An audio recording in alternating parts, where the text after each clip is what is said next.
Alhamdulillah Alhamdulillahilladzi amarna bil jihadi fi sabilihi wa ja'alahu sababan li izzi hadzal din wa nusratil muslimin. Asyhadu an la ilaha illallah wahdahu la syarika lah wa asyhadu anna Muhammadan abduhu wa rasuluhu la nabiyya ba'dah.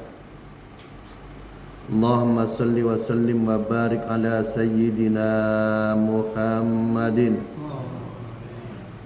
wa ala alihi wa ashabihi ajma'in. A'udzu billahi minasy syaithanir rajim. Bismillahirrahmanirrahim. La yastawil qa'iduna minal mu'minina ghairul ulil dharari wal mujahiduna fi sabilillahi bi amwalihim wa anfusihim. Faddalallahu al-mujahidina bi amwalihim wa anfusihim 'alal qa'idina darajah. Wa kullu wa'adallahu al-husna wa faddalallahu al-mujahidina 'alal qa'idina ajran 'azima. Wa qala an-nabiy sallallahu alaihi wasallam khairun nas anfa'uhum lin-nas. Amma ba'du fa ya ibadallah usikum wa nafsi bitaqallah wa ta'atihi la'allakum tuflihun. Hadirin kaum muslimin sidang Jumat rahimakumullah. Marilah kita tingkatkan takwa kita kepada Allah Subhanahu wa taala dalam arti imtithalu awamirillah wa ijtinabun nawahihi fis sirri wal alan.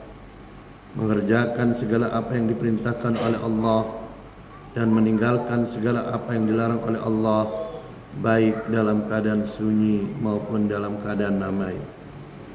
Kaum muslimin sidang Jumat rahimakumullah.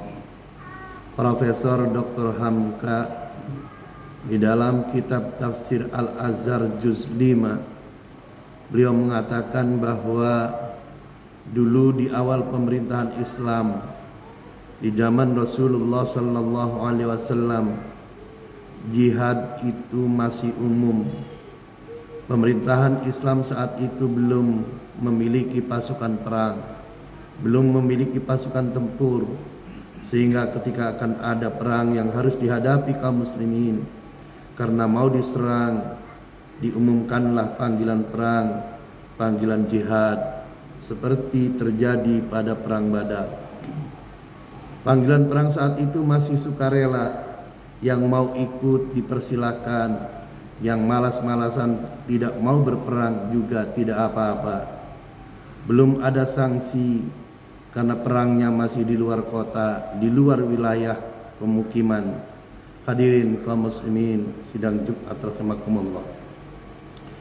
Di dalam sebuah hadis riwayat Imam Bukhari bahwa turunnya ayat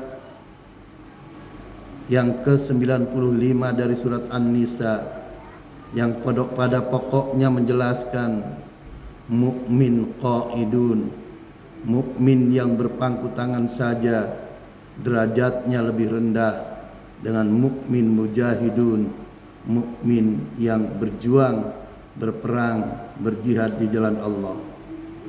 Di dalam Quran surat An-Nisa ayat 95 Allah dengan tegas menegaskan, la yastawil qa'iduna minal mu'minina ghairu ulil dharari. Tidaklah sama mukmin yang berpangku tangan saja, yang tidak ikut berperang membela agama Allah. Ghairu ulil dharari, dikecualikan mereka orang-orang mukmin yang memiliki udzur syar'i sehingga tidak bisa ikut berperang. Wal mujahiduna fi sabilillah, dengan orang-orang mukmin yang berjuang berperang membela agama Allah, bi amwalihim wa anfusihim, dengan harta mereka dan jiwa mereka. Faddallahu al-mujahidina bi amwalihim wa anfusihim 'alal qa'idina darajah. Allah melebihkan orang-orang yang berjuang, yang berperang membela agama Allah dengan harta dan jiwa mereka, 'alal qa'idina darajah, terhadap orang-orang yang berpangku tangan saja itu lebih tinggi dari jatuh derajat. Da kullu wa'adallahu al-husna, dan kepada masing-masing mukmin baik mukmin yang qaidun yang berpangku tangan saja maupun mukmin yang mujahidun yang berjuang membela agama Allah. Allah Maha Rahman dan Maha Rahim, sehingga kedua-duanya tetap diberikan pahala surga. Wa faddalallahu al-mujahidina 'alal qa'idina ajran 'azima, dan Allah melebihkan pahala kepada orang-orang mukmin yang berjuang membela agama Allah, ajran 'azima, dengan pahala yang besar. Kaum muslimin sidang Jumat rahimakumullah. Pada saat menjelang terjadi perang Badar, dalam satu riwayat diumumkan pendaftaran perang ketika dibacakan ayat yang ke-95 dari surat An-Nisa yang tadi saya bacakan. Ada seorang sahabat yang memiliki kendala penglihatan, yaitu sahabat Abdullah bin Ummi Maktum. Dia tidak ingin mendapatkan predikat mukmin qaidun, mukmin yang berpangku tangan saja. Ia ingin mendapatkan derajat mukmin mujahidun, mukmin yang berjuang di jalan Allah di medan tempur. Lalu kemudian ia menghadap Nabi Muhammad sallallahu alaihi wasallam agar diizinkan untuk ikut berperang, bertempur ke medan jihad membela agama Allah. Maka turunlah sisipan ayat ghairu ulil dharari yang artinya bahwa dikecualikan untuk orang-orang yang memiliki kendala. La yastawil qa'iduna minal mu'minina ghairu ulil dharari wal mujahiduna fi sabilillah bi amwalihim wa anfusihim. Tidaklah sama antara orang yang berpangku tangan saja, dikecualikan orang yang memiliki udzur syar'i untuk tidak berjuang membela agama Allah turun ke medan perang. Allah Maha Pengasih lagi Maha Penyayang. Wa kullu wa'adallahu al-husna, baik mukmin yang berjuang maupun mukmin yang berpangku tangan saja Allah Maha Rahman dan Rahim.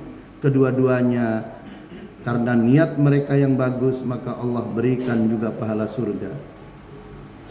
Dengan turunnya tambahan ghairu ulil dharari, maka Nabi sallallahu alaihi wasallam tidak mengizinkan Abdullah bin Ummi Maktum untuk ikut perang di medan jihad membela agama Allah. Hadirin kaum muslimin sidang Jumat rahimakumullah.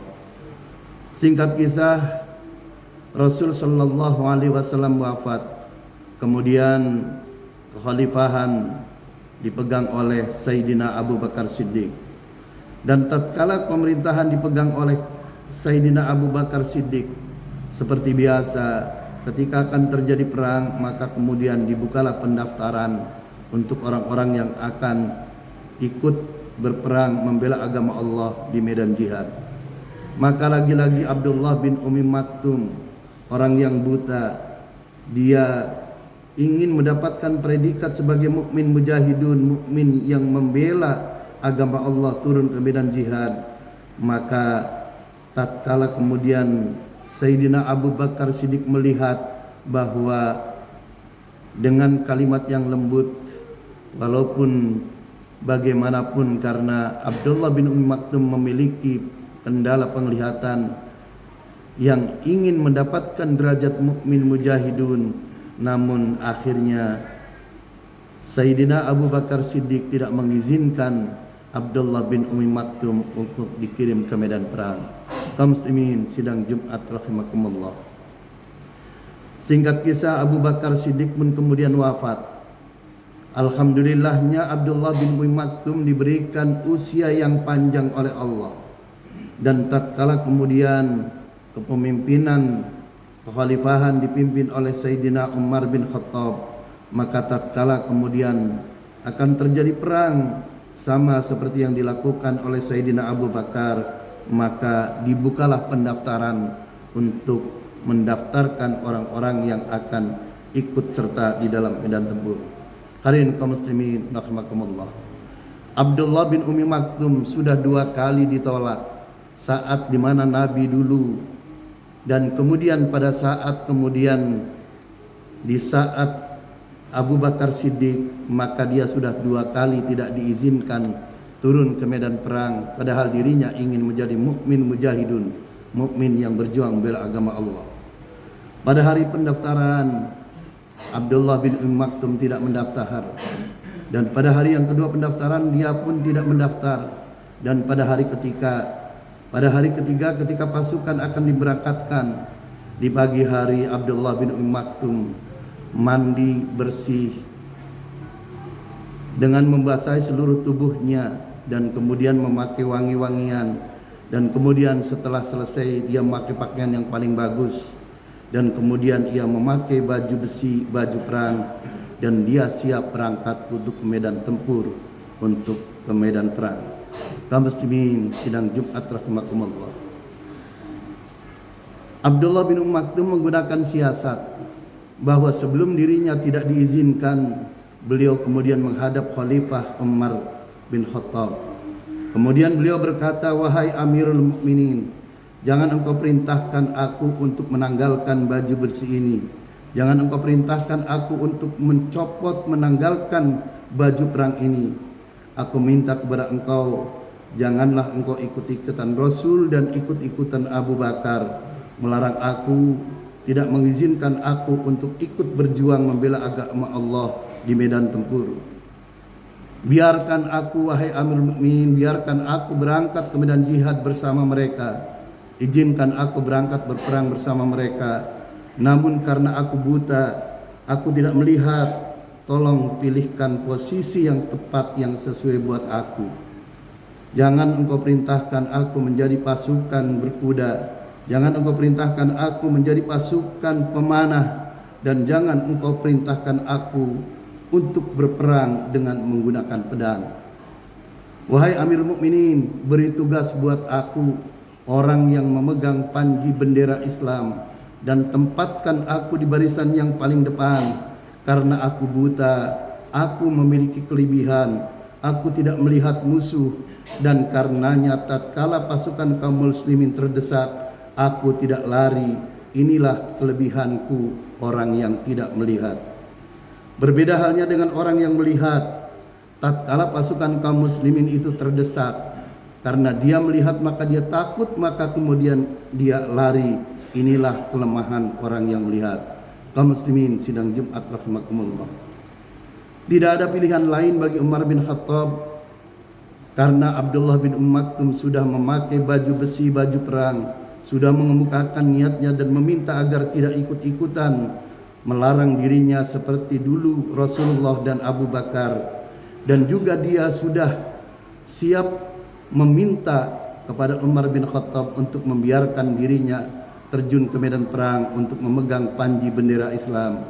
Hadirin kaum muslimin sidang Jumat rahimakumullah. Singkat kisah, perang itu berjalan selama 3 hari, dan akhirnya setelah perang usai, dicarilah Abdullah bin Maktum, dan ternyata Abdullah bin Maktum masih tetap memegang panji bendera Islam. Panji bendera Islam masih dipegangnya erat-erat, namun ternyata Abdullah bin Maktum itu menjadi syahid, gugur di medan perang. Sehingga cita-cita beliau, cita-cita Abdullah bin Maktum itu menjadi mukmin mujahidun, menjadi mukmin yang berjuang membela agama Allah bi amwalihim wa anfusihim, dengan harta dan jiwa, terkabul dan tercapai cita-citanya menjadi syahid di medan perang. Hadirin kaum muslimin sidang Jumat rahimakumullah. Dari kisah heroik sahabat Abdullah bin Maktum yang tidak suka dengan predikat mukmin qaidun, yang menginginkan kedudukan mukmin mujahidun, yang menginginkan predikat mukmin, derajat mukmin mujahidun, dan berjuang membela agama Allah, dapatlah diambil hikmah dari kisah ini. Yang pertama, biasanya orang-orang itu akan mencari alasan agar tidak dipilih untuk berjuang, dikirim ke medan perang. Yang kedua, kendala fisik bagi Abdullah bin Maktum bukanlah kendala untuk berjuang, untuk mendapatkan dispensasi untuk tidak berjuang. Justru dirinya menonjolkan bahwa tidak melihat itu adalah merupakan kelebihan. Hadirin kaum muslimin sidang Jumat rahimakumullah. Pertanyaannya buat diri saya dan diri antum semua, jamaah hadirin kaum muslimin, tidakkah kita malu kepada Abdullah bin Maktum yang buta, yang tidak melihat, tapi tidak mau mendapatkan predikat mukmin qaidun, mukmin yang berpangku tangan saja. Sedangkan kita ini sehat, kita ini waras, kita ini melihat, di mana keberpihakan kita kepada agama kita? Tidakkah kita ingin membela negara kita, negara kesatuan Republik Indonesia yang dulu diperjuangkan oleh para ulama berdasarkan Pancasila dan Undang-Undang Dasar 1945? Tidakkah kita ingin memiliki derajat mukmin mujahidun, derajat mukmin yang berjuang membela agama Allah, menjaga eksistensi dan keutuhan NKRI, negara yang diwariskan oleh para ulama yang mayoritasnya penduduknya beragama Islam? Semoga Allah melindungi kita, melindungi bangsa Indonesia dari cengkraman kapitalis global. Amin ya rabbal alamin. Aqulu qouli hadza wa astaghfirullahal azim li wa lakum wa lisairil muslimin wal muslimat wal mu'minin wal mu'minat fastaghfiruhu innahu wal ghafurur rahim.